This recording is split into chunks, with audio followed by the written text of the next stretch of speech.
So, you want to use the podcasting equipment in Halle Library's new creative studio, but you don't know how. Well, fantastic news. It's not as intimidating as it looks, and I'll walk you through it. Before I begin though, it's important to note that this is a relatively basic overview, and there are plenty of exciting intricacies you are free to explore once you get the hang of the basics. So, where are these podcasting studios to begin with? Admittedly, they can be a little hard to find.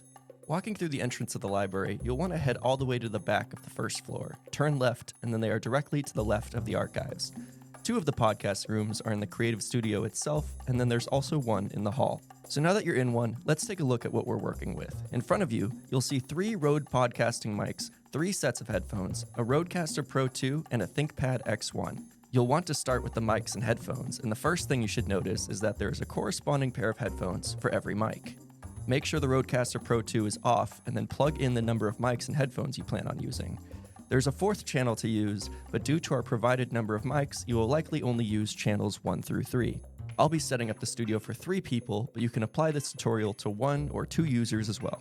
A trick I like to use is plugging in the mics in order around the table clockwise, and whichever mic you plug into whichever channel, like I'll plug this one into the first channel, make sure the corresponding headphones get plugged into the corresponding headphone jack. Now double check that the RØDECaster Pro II's power cable is plugged in, and turn it on.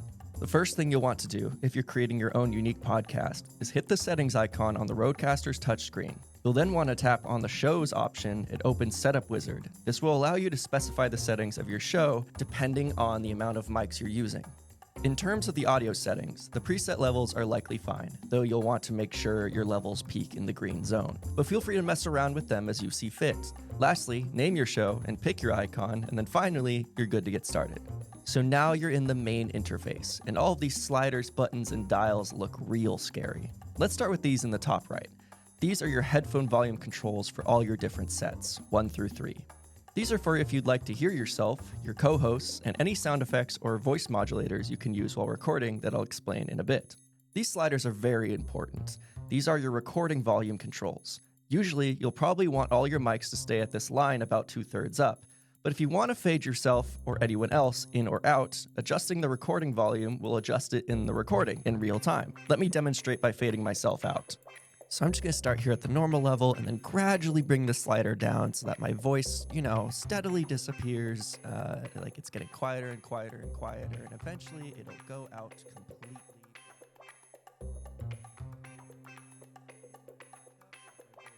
In again, steadily getting louder and louder and louder until eventually it's about where it was to begin with, and that's basically how you do it.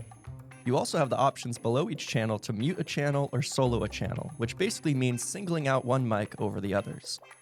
Now, these colorful buttons over here are the really fun stuff. These are the sound effects and voice modulators that you can use in real time while you're recording. Let me demonstrate.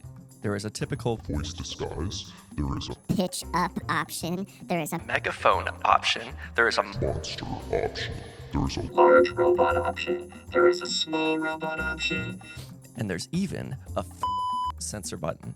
You turn them on and off just by pressing the same button, and we encourage you to experiment and play around with them. Same goes for the sound effects. So now you've got a sense of everything, and there's plenty more to discover. All you do now is hit that big red button to record, press and hold that button to stop recording, and then make sure the ThinkPad is connected to the RØDECaster via USB or USB-C, open the laptop, sign into your emich account, open the RØDECaster Central app, go into transfer mode, and now you have access to all your recordings ready to export and be emailed, edited, or whatever else you'd like to do from there. To turn off the RØDECaster Pro II, double tap the power button on the back. Alright, that's basically it. Have fun everybody, and we can't wait to see what you make.